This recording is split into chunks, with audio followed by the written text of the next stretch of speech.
He was alive. The world smelled sweet again and life tasted good. The angel of death had tasted of his flesh and found it wanting. He was invincible.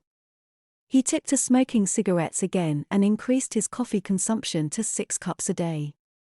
Sure, he was older and the coffee forced him to make numerous trips to the bathroom, but that was no difficulty. Maturity carried its own debts.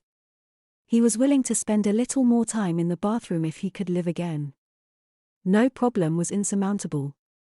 Every day was a new adventure as he recaptured the joy of living. He would jump out of bed in the morning with fresh ideas to use in the great game. Howard felt like a kid playing his first game of tackle football, all full of verve and energy, spoiling to beat down every obstacle in his path. When he scrubbed his face after his morning shave, his skin took on the rosy glow of perfect health. The dead cells of his epidermis were easily washed away by his morning shower and spun down the drain unto forgotten oblivion. It seemed like every time he took a shower, he looked better.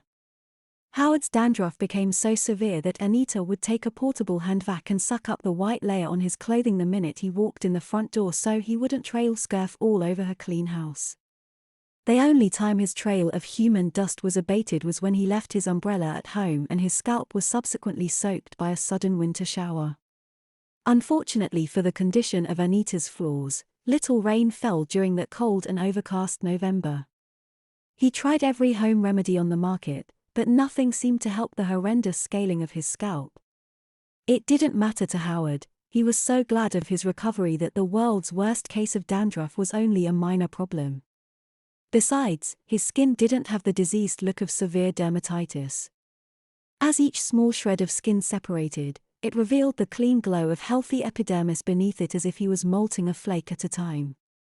He put a clothes brush in his briefcase and brushed his suit in the parking lot before every appointment as a prophylactic measure. The only downside that Howard could see was the mess he made in the bed every night. Every morning he woke up surrounded by a pale shadow of discarded skin on the bed sheets. Howard's exfoliation didn't matter to him as long as his appearance improved. After all, he wasn't the one who had to do laundry, that was women's work. He couldn't bear to admit to himself that he had ever been less than a man. He decided then and there to find out whether he could father children again. It wasn't right that a man like him should believe that he was any less than a full-blooded man. The way he felt, he could have fathered 1,000 children.